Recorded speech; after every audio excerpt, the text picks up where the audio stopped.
आपके हाथ का स्पर्श किया पानी भी नहीं पीते हैं। हा? ट्रेन में जाना हो, चाहे 10 दिन की यात्रा उनकी हो, 10 दिन तक कुछ खाएंगे नहीं, और जो पाएंगे तो तुलसी पत्र उनके हाथ में होगा। तुलसी पत्र डाल करके जल भी पीना है तो उसके बिना पीते नहीं है।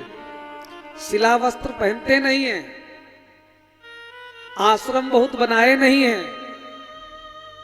हा? और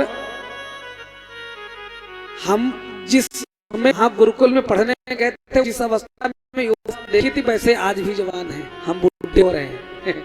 हाँ, साधना लोभ की प्रवृत्ति नहीं है।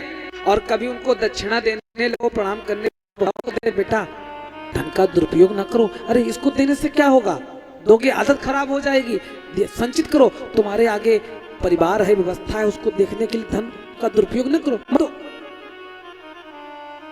लालच भी नहीं है।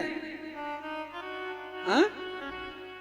लेकिन वो मैं जानता हूं कि उनके सानिध्य में मैं रहा, लेकिन जब दंड देते हैं तो फिर छोड़ते नहीं है, मारते बहुत हैं। हाँ, सुबह 4 बजे, क्योंकि जगाते हाथों से नहीं, वो अपन स्नान करके लंगोटी लेकर के आते हैं। सुबह 4 बजे स्नान हो जाता है, सुप्रभाती होती है।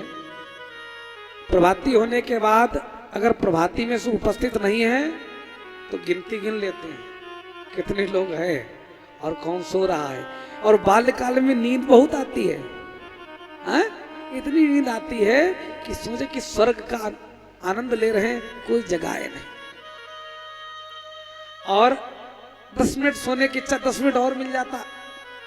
गुरुजी गीली गीली लंगोटी पानी में भिगो करके, और सुबह सुबह चेहरे पर ऐसे मारते, मालूम होता है बैल हाके जा रहे हैं। हाँ?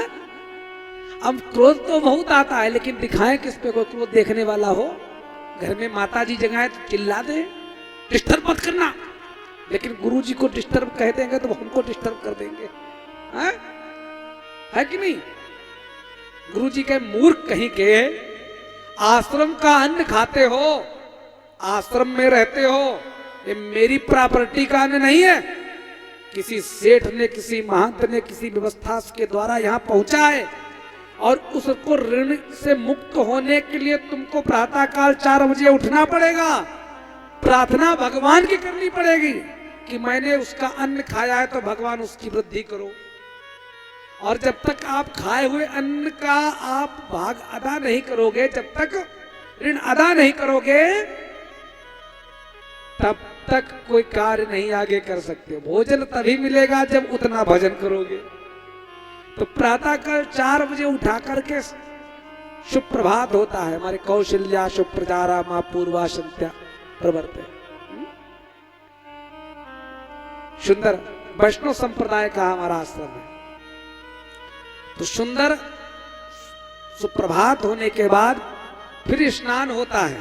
पहले ऐसे उठाकर बैठा दिए जाते हैं गुरुकुल बच्चों के लिए, गुरुजी तो स्नान हो जाता है, क्योंकि 4 बजे सर्दी का महीना भी कभी कभी आता है ना, तो बच्चों को कोई 5 वर्ष का है, कोई 10 वर्ष का है, दिक्कत हो जाएगी ना। 4 बजे थोड़ा हल्का सा समय अच्छा, किसी का बच्चा अगर थोड़ा सा स्वास्थ्य गड़बड़ हो गया तो दिक्कत भी तो आ जाएगी, क्योंकि बड़ी जिम्मेदारी है दूसरे के बच्चे को पालन करना। हा? है कि नहीं? तो इस सब कार्य, गुरुकुल का जीवन सरल नहीं है। लोग कहे पंडित जी को बड़ा सुख, पंडित दक्षिणा बहुत लेते हैं, पूरी मिलिट्री ट्रेनिंग करके आते हैं तब दक्षिणा मिलती है। हाँ, इतना मिलिट्री में कष्ट नहीं है। पंडित जी को मिलना तो पूरा सब काम